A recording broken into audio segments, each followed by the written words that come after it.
Okay, so I'd like to reflect on some teaching strategies that really seem to be effective and that really stem from proper planning, unit planning, lesson planning effectively. And these are from observing teachers at my own school on videos, some, and just from my own experience. First one I want to talk about is at my school, the fourth grade teacher. One thing she does that I like when I've observed is she uses a lot of centers and stations. And this is a great method. It takes a lot of planning to initially set up, but once you have it, you can really run a smooth class where there's a lot of learning going on. And with these centers, you have small groups that move from one center to the next, have small activities. And what that allows for is for students to work on multiple skills or the same skill, maybe just in a different learning environment or different kind of strategy. But so it really addresses students with different learning profiles or strengths and weaknesses, but they get to move and they're collaborating with their partners as they're moving through. What this also does is it's allowing students to be a little independent. They're not working directly with the teacher. They're working with their classmates and moving from one station to the next. Another great thing about that is that the teacher, at each station, there is some form of formative assessment.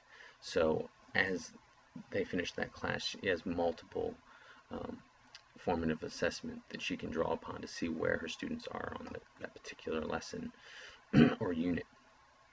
And it really can be helpful, but that can't be done without careful planning for your unit and for your lessons.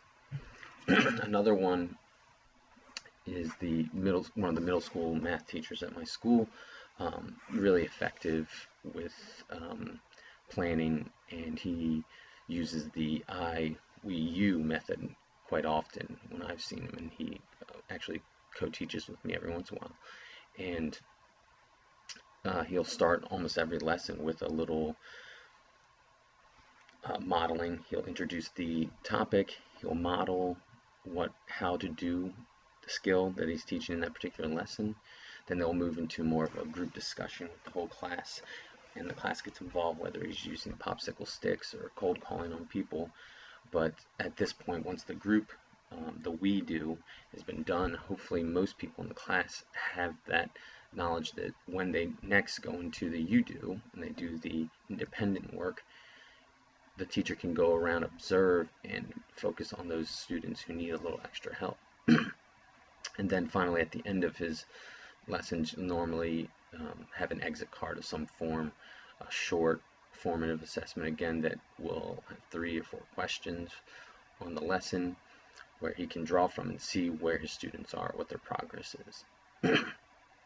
Lastly, what I wanted to talk about, again, not one particular teacher, but what I've noticed a lot and what from my own experience has helped me a lot, that obviously planning thoroughly in advance is really super important. It makes your life so much easier.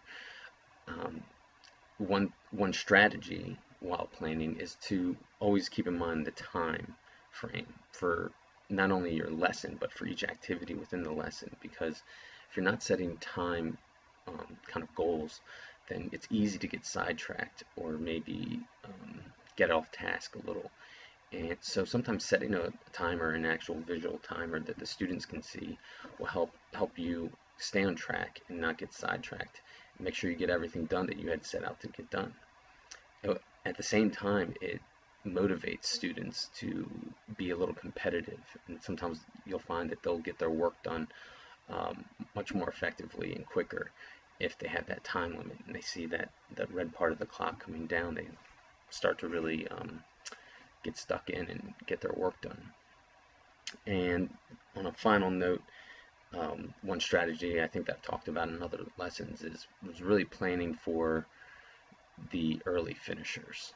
It's something that takes a little extra work to do, but when you do it, it's definitely worth it, because I'd say in most classes that I've encountered, you always have a few, if not more than a few, students that finish early, And if you're not prepared for them, for what you want them to do, they're going to be just reading, or they might be bothering other students, and they're really not getting that enrichment that they need, because those students need to make their growths as well. Even though they've got down the basics of the lesson, they need some enrichment. So having one, two, maybe even three activities that they can instantly, when they finish, you have them ready for it. Okay, it really helps your lesson go smoothly, and you don't have to take time out to try to come up with something for them. They can work on their enrichment while you're still helping those that need to get caught up on the actual lesson.